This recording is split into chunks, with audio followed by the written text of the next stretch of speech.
The Europeans have two goals. They want to go on with this war, and they want to bring in NATO troops into Ukraine, and they want to have the Americans in this war. And this is completely acceptable for both sides, the Americans and the Russians as well.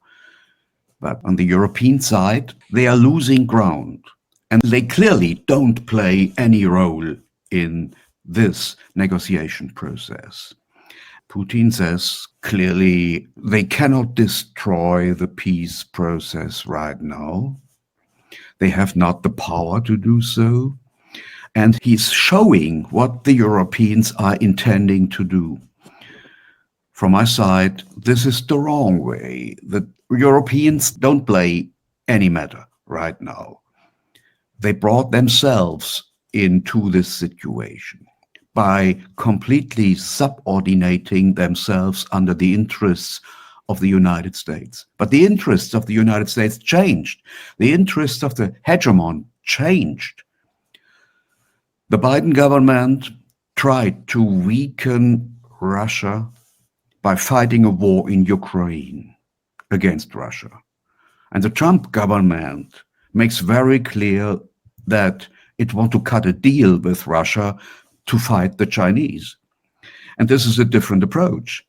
And the Europeans cannot understand that. They could not understand that because they are waiting for another government in the United States. And the second point is the political survival of the European functional elites depends on the continuation of the war, because they brought their own countries in a dead-end street.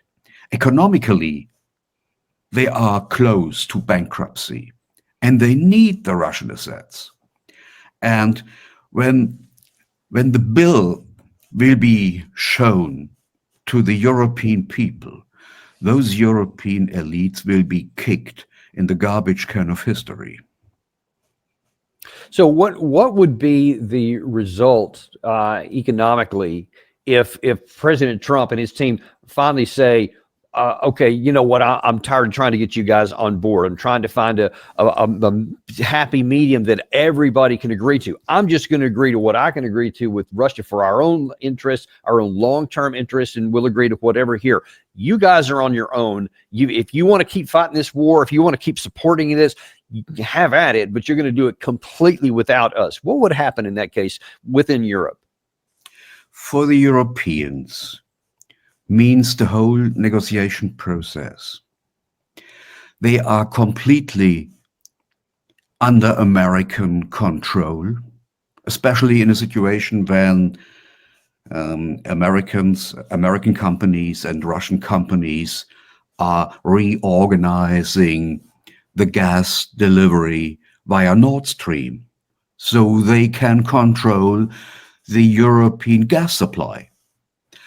And the second point is economic decline. They don't play any economic role anymore in the future. And European will be a row of failing states in the end of the show, a row of failing states. They will getting poorer and poorer, and I expect a lot of political crisis situations in Europe, demonstrations, protests of the people, and all that. Probably beginning in Ireland, I don't know. And there was German government. Yeah. Sorry, there was some comment this morning from Mark Rutte from the NATO Secretary General that they want to try and keep Ukraine afloat through the year 2026 with an infusion of $90 billion, which subsequently Ursula von der Leyen also added was probably going to be funded by more debt. How is that going to work out economically? Forget about the negotiations for a second and whether this goes to an end, but how can they economically facilitate adding yet more debt? Will that not cause negative implications for the economy across the board? Yes, it's only by more debts in the hope that the European side can get more collateral on Ukraine soil. But this is impossible. It is betting on the future. And it's a kind of Russian roulette. So it's just rhetoric, just telling stories. The Europeans, So wait a minute. So let's say that they agree to this and they actually implement this new debt and they come up with this $90 billion based on a future hope of some kind of assets.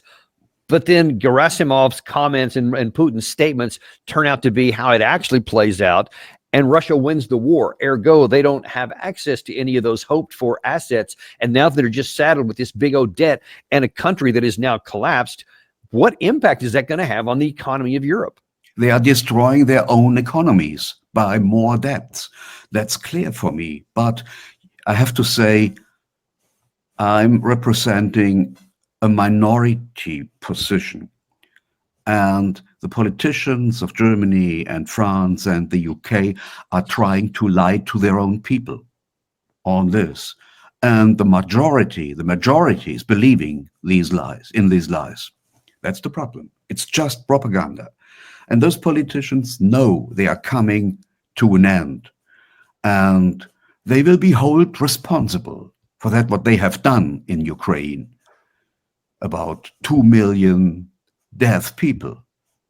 And I think partly these politicians have to fear criminal prosecution. Wow, that's a pretty strong statement.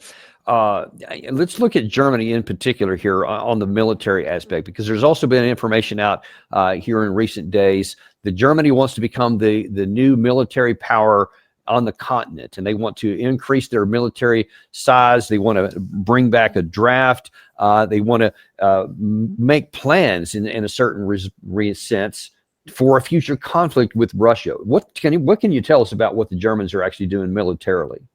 So Germany's economy is in full decline, and the politicians have the strategy to set their hopes into the military-industrial complex to save a lot of jobs for the near future. But in the end, these are consumptive investments. That doesn't help the country. We need new schools, we need new streets, we have to invest in infrastructure, in education and all that. And so this is the wrong way from my side. It helps for some years, but it shows that every war is not only a war against the foreign enemy. Every war is also a class war to intensify the exploitation of the middle class. And what we see right now in Germany is a kind of exploitation of the middle class for transferring the financial resources to the military-industrial complex in Europe, but especially in the United States. That's the process. Well, so let me ask you something. I spent 6 years living in Germany when I was during my military career several different times, and I stayed there for several different durations as a military member in the U.S. And I remember pretty distinctly that there was a version of pacifism that was in the German mentality as a result of World War II, et cetera. And now then to say that, or a better question here, what is now the I guess the attitude of the German general population, if you can characterize it like that, especially of the rising population, the young groups who would have to be able to be recruited into the military, or would have to be forced to go into the military to be able to bring those numbers up? Will the population in Germany support that now without an overt, yes, this is a big threat to your national security? I personally was a member of the peace movement in Germany in the early 80s, in the last century. And it is difficult for me to understand that most Germans are sleeping into the abyss, especially the younger ones. I think it's a question of digitalization, a question of propaganda, and it is a question of psychology. The first point is digitalization. They are taking computer games and Hollywood movies for the real war. They think a war looks like it is shown in Hollywood movies or in computer games. And I've seen 3 wars. I can tell you this is completely wrong. They never saw dead bodies.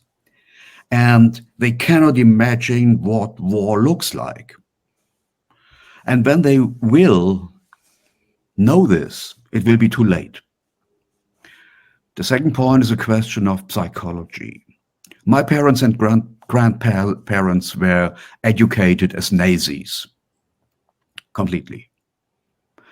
And the way of educating the daughters and sons was like in Nazi times. Mm. And I knew exactly that I have to be against this. And so I fought against parental authorities and against state authorities as well. I was always a dissident. I was always in the opposition. But today's generation of fathers and mothers are best friends to their children. So the conflict between the generation is not fought anymore. And this is an anti-democratic behavior because in democracy you always have to limit the power of authorities. So that means you have to bring authorities always under control. And you have to be careful and skeptical against authorities. And the younger generation I see agrees to authorities and believe in authorities. And they will learn that this is a mistake. And both sides are playing a role. And then we know the power of propaganda. According to official information, 10 years ago, the Pentagon employed 27,000 people in the PR area. They were responsible for public relations, and they had a yearly budget of $5 billion. And the power of propaganda, of NATO propaganda, is very strong. And so NATO has a lot of offices for cognitive warfare. That does not mean to change the content of thinking. That means to change the way of thinking. And NATO wants to bring, like a carpet, ressentiments, emotions in front of rational thinking. And this is what NATO does. They want to boost Russophobia, racism, and this way of thinking. And this makes impossible for many people to get a clear brain and to think in a clear way. That's the problem. And how does AfD, Alternative für Deutschland, how does that fit into this? Because it would seem that there's at least an alternative out there that is scratching out some kind of success within all of this conflict that's going on. Let me begin on the other side. The Bündnis Sarah Wagenknecht, BSW, the lefties, committed suicide by joining 2 governments on the federal level in Thüringen and Brandenburg. So the only alternative for many people, especially in Eastern Germany, is the AfD, Alternative for Germany. So in AfD, you have 2 wings. One wing is seeking a peace with Russia and an understanding with Russia. And then you have a transatlantic wing who wants to subordinate the AfD under the interests of the United States for bringing the AfD into the next government. And I expect that the transatlantic wing will be successful. And so how would that term, right now they're in the minority, obviously, in the event that the majority and the powers that be keep moving in this direction of anti-Russianism, et cetera, to keep that ginned up, to keep the, build up military power, but then there is an economic either crisis or even outright collapse, apparently both of which are potentially possible for the entire Western world, not just Germany.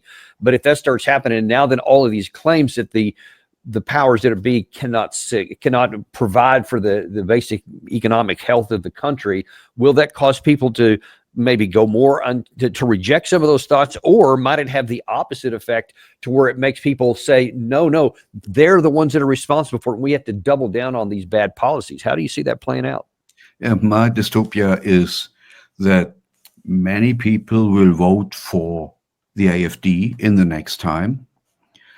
The AfD will be transatlantically transformed and join the next federal government.